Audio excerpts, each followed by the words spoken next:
Picture this, the year is 1864. In our world, the Crown's armies, armed with heavy artillery and endless supply lines, eventually overwhelmed Mbori defenders. Rakau fell, confiscation spread, and Mbori sovereignty shrank, but here the story bends. At Gate P, instead of temporary victory, Mbori fortifications prove decisive. Reinforcements sweep in from Ngiai Maniapoto and Gigite Rangi. British troops demoralized, retreat, colonial government shaken, London furious. Mbori prove empire's advance can be stopped. Globally, there's a ripple effect happening. Britain, feeling pretty worn out, is pulling back on its big dreams. Settler migration is slowing down. Who really wants to farm land that's tough to grab? By 1900, New Zealand stays a mixed bag, with Mbori still in charge and settlers just hanging out, not really taking over. The New Zealand wars wrap up not with just land confiscation, but with a treaty that's reaffirmed. Suddenly, the Mbori and the Crown find themselves in this uneasy partnership. It's like they're forced to figure out how to coexist, and that's no small feat. This moment marks a turning point, right? It's a blend of struggle and resilience that reshapes their history forever. How do you feel about that? Zoom into lives. Mbori warrior at Gate P wipes sweat, musket still hot, realizing empire can bleed. Akuya in Waikato sings laments turned into songs of triumph. A British officer writes bitterly, "We underestimated their genius for war." A child in P listens as elders say, "This land remains ours culturally, victory cements Mbori mana." Te Reo Mbori remains dominant language, taught in schools, used in parliament. Carving and weaving flourish and broken by suppression. Haka, once war challenge, becomes national anthem of defiance. Oral histories turn wars from tragedy to founding legend of sovereignty preserved. Religion bends to politics. Christianity stays, but Mbori prophets like Te Kuti and Pai Maraea leaders gain prestige. Their visions not suppressed, but integrated into national identity. Faith becomes banner of survival. Churches stand beside Maori, both honored equally. Zoom again. A prophet preaches, Jehovah chose us to resist empire. A tohunga blesses warriors with karakia. A choir sings songs in Te Reo, voices echoing across Waikato plains. A carver inscribes victories onto meeting house beams. Globally, there's a ripple effect happening. Britain, feeling pretty worn out, is pulling back on its big dreams.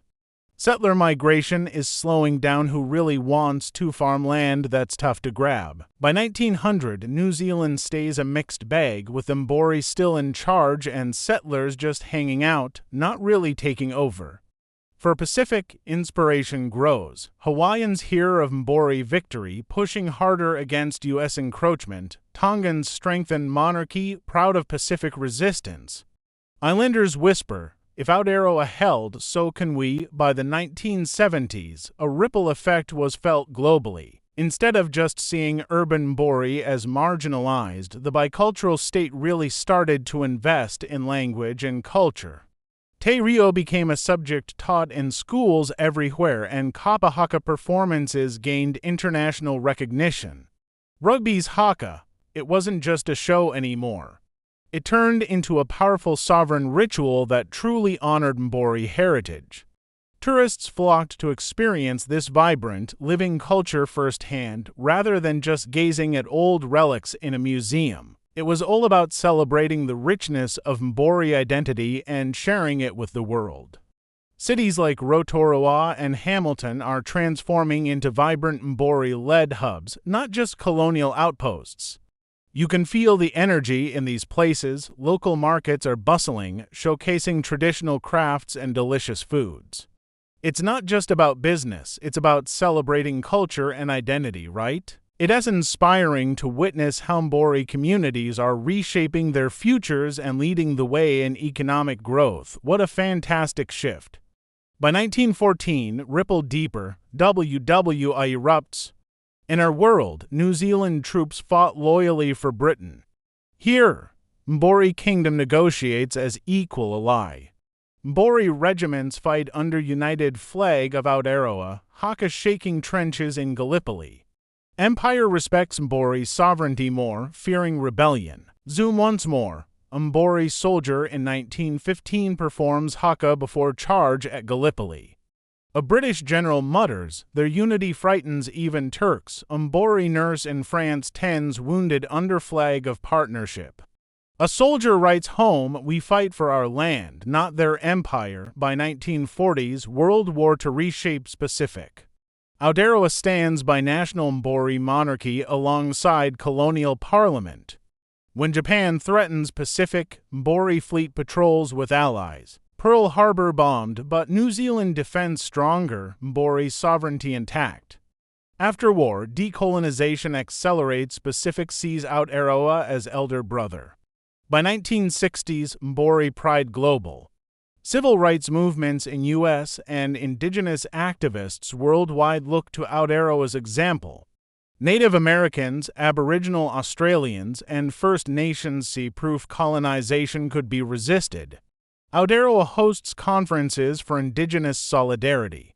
By the 1970s, a ripple effect was felt globally. Instead of just seeing urban Mbori as marginalized, the bicultural state really started to invest in language and culture. Te Reo became a subject taught in schools everywhere, and Kapa Haka performances gained international recognition. Rugby's Haka, it wasn't just a show anymore.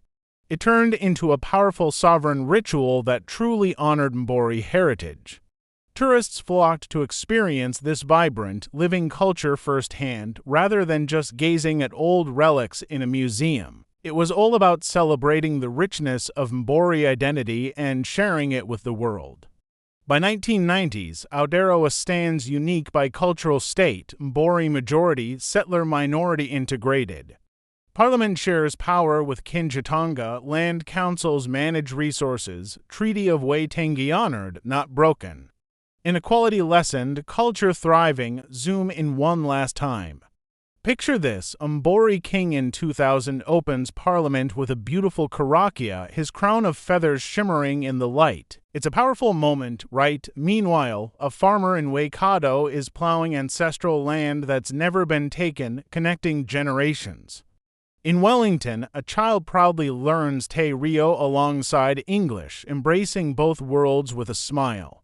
And a curious tourist whispers, this land breathes its people's spirit. It's all about heritage, identity, and the deep roots that tie everyone to this stunning place. Isn't that just incredible? By late 20th century, world changed, colonization not erased but reshaped. Aotearoa becomes model of partnership, bicultural harmony achieved, not promised.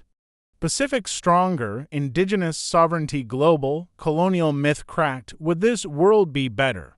From Mbori, yes, land preserved, language alive, sovereignty intact. For settlers, harder but fairer, shared land, shared rule. For world, inspiring proof empire could be resisted, treaties kept. The New Zealand wars wrapped up with a lot of heartache, confiscation, loss, and a tough road to recovery. But imagine if things had played out differently. Aotearoa could have been a place where two peoples shared power right from the get-go. How cool would that be? So, what do you think? Could Mbori truly have held ground against empire, or was Britain's tide too strong? Drop your thoughts below and subscribe to Sheriff Reactions. Hit the bell for daily flips, where we explore not just what happened but what might have been.